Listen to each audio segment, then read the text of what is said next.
technically anything mum needs, it kind of falls on me because my other two siblings are married. So maybe that's my fault for not being married now. So the brunt of things falls on me. Even the financial responsibility tends to fall on me, and I have no problem with that because I'd always say I'd rather be in a position where I can than can't do. Yeah. You know, because I've got friends who are younger than I've got friends who are older than their younger brother, but the younger brother has almost become the big brother of the family, which I don't know how I would feel. And that's one thing people don't discuss a lot when you're the older sibling and then your younger siblings are flying and thriving more than you. So for instance, when there was a funeral happening in one of my friends' situations,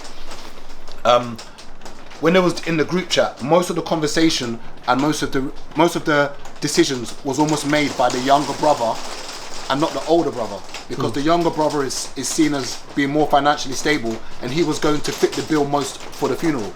Now I could see that the older brother felt away but couldn't really say much because he's not really in the position to do. And it's a bit like that case in the Bible with I think it's Esau and somebody. There's a story in the Bible where someone loses his birthright because the younger brother is favoured more than the older brother.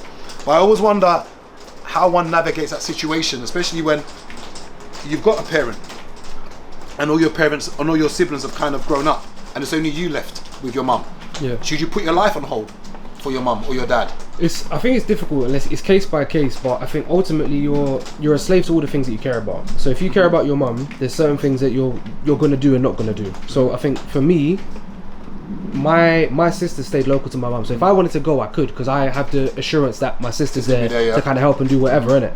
And now I kind of look at it and say, if she was to leave and like my youngest brother's not going to be able to do stuff, my oldest brother's gone far, so it's a case of how comfortable would I feel moving away if there's no support system. If I really care about my mum and we've got a good relationship, etc., I'm probably going to stay around, because that's just... So how many siblings have you got? So I got older brother, older sister. Attached to your mum? So attached to my mum, yeah, older brother, older sister, and younger brother. How old's your older brother? He's about 37, 38. What would you say?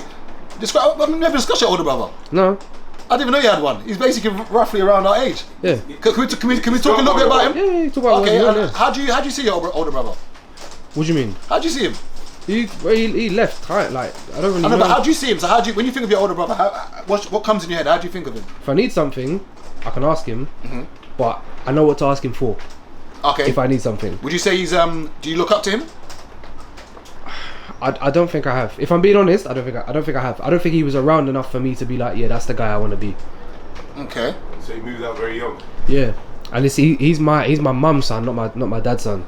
So my youngest brother is my quote unquote full brother, and then my two older siblings are my mum and someone else. Now, would you say that he's your mum's keeper? So let's say, who would you say your mum relies on more? So let's say your mum needs something. Yeah.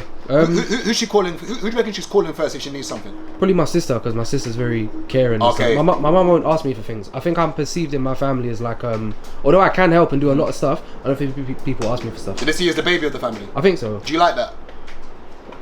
It is what it is. I just kind of get on with it.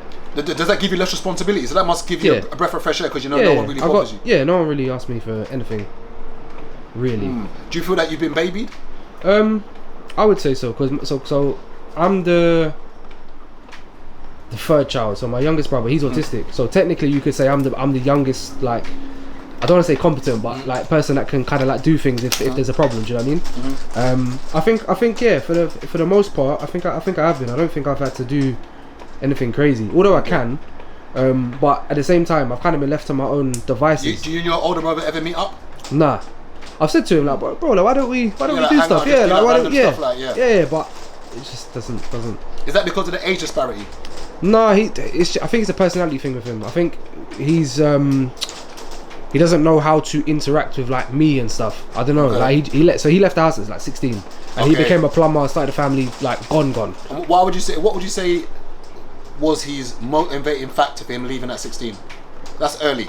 Do you know what? Without going into too much detail. You don't go too much detail. Yeah, but it's like trouble in the house. Okay, cool. So it made sense for him to move out at 16. And do you know whether he was renting council wise, whether he went private? So he went renting council. Private rent, yeah.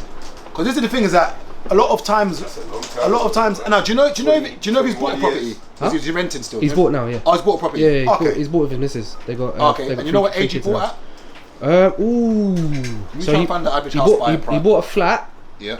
He bought a flat initially, and now he's moved to like near Gatwick, and he's got a house now.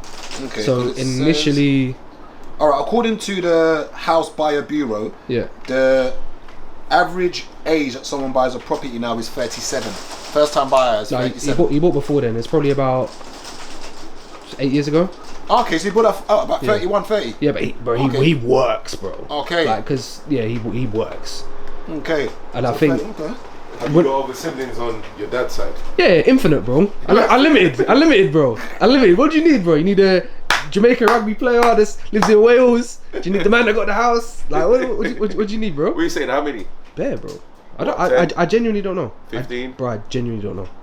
There's ones that I know of. Chiz, being so you're gonna be 40, isn't it? Next year. Now, obviously, you don't have family around you to pressurize you, but individually, do you feel pressure hitting 40 and not being in a family? As in, am I right in saying that you would have envisaged yourself being in a family at 40? At 30. At 30? Yeah. Okay. I was going down that path then, but life happens, innit? All the obstacles that came in kind of derailed that, because around that time, that's when aunt got sick. Then after, when I was dating someone serious, that's when my mom got sick. So it's just like one thing hit, you get what I'm saying? But what's crazy is this is the moment I felt the most free. As in this period now? Yeah. Okay, free from what? Responsibility. Okay. I'm only responsible for myself. Okay. Yeah. Okay, I get what you mean. So because you had kind of like your aunt and mum that had kind of relied on you, you felt, not saying it was a burden, but you had like a backpack on which you was carrying around. And you'd say that this is the first time you feel less pressure on you because you're only taking care of yourself. Yeah. Interesting. That is interesting. And would you say that at any point when you were looking after your aunt, or and looking after, because you're not your mum's only child, are you? My brother died 20 years ago. Oh, so you're your mum's only child. Now, when your aunt was alive, did you ever feel a bit of resentment? Did you ever feel that most of it was on you, or not? Would you say it was split evenly amongst the? No, it was split between us, but I just felt bad for her, because you know, like when someone is just putting their whole life towards all of you, then all of a sudden, when it should be your time, things just, you get what I'm saying? Yeah. So like, when I moved out, I felt bad for my cousin. Okay. Because I felt like I kind of just left you in the deep end, if you get what I mean. As in, but and this is the thing about what I say about responsibility. At what point do you go and do your own thing? Because imagine this now. Imagine you move out now, and then your cousin's like, "Right, Chiz, like that 250 you was paying was helping a lot. Now you're moving out. That 250 means we've got to pay 375 each now, which we don't have." At what point do you sit there and say, "That's on you, bro"? Like, at what point do you take your own cross and bear it? And no longer bear other people's cross. I think it depends what you can live with. Give that example. So let's say Chiz is staying there, and it's working because everyone's paying 250, and they can afford it. Chiz then decides, you know what, I need to kind of do my own thing now. And they're like, Robert, if you leave, we're going to be paying 400 each. Like we can't afford that. Is it bad mind for Chiz to now decide I'm doing my own thing, or does Chiz stay there and? For Chiz specifically, he's someone that cares about people, innit? So when you care about people, when you're around people, by default, you end up kind of being in their lives, and you take on a lot of their problems, and then you start to neglect yourself. But the thing is, when you neglect yourself, everything is fucked. Like, because if you don't care for yourself, you can't care for anyone else. Like, a drowning man cannot save another drowning person. So you need to look after yourself and get yourself to a position where you can actually care for people before you stop caring for people, because we can't all drown forever. That's not a way of living. We can't all be impoverished and struggling and not living a good life forever. And it takes someone to leave to go and fix things for themselves and come back and I'm just trying to find fix everything. Some stats. Carry on talking. So I'm trying to find some stats. Go on. Because I think at the end of the day, like, as much as they can say, "Oh, what about us? What about us?" It's like, what about you? Like, I think sometimes people have to love you enough to let you go and do what you need to do for yourself. And I think if people only think about themselves and only thinking about like the house or like the group or the collective, I think what happens sometimes is that you carry people's burdens, and that's what can often sink you into some form of depression. And I sit there and wonder how much of people's sadness or how much of people's morale is down to the burdens they carry from other people. I wonder how much of people's concerns are theirs or others, meaning you maybe your aunt, maybe your friend, maybe your cousin, or someone else's burden that you're carrying. And I don't want to sound insensitive, but I always say that I can't take paracetamol for someone else's headache. You can't. Yeah. You know, and I've tried to do it quite a lot, and you just overdose. Yeah. It's like, where's, like, I feel like going back to earlier on when I was saying to you, when people invite me now to places, I just don't care no more. I'm not obliged like before.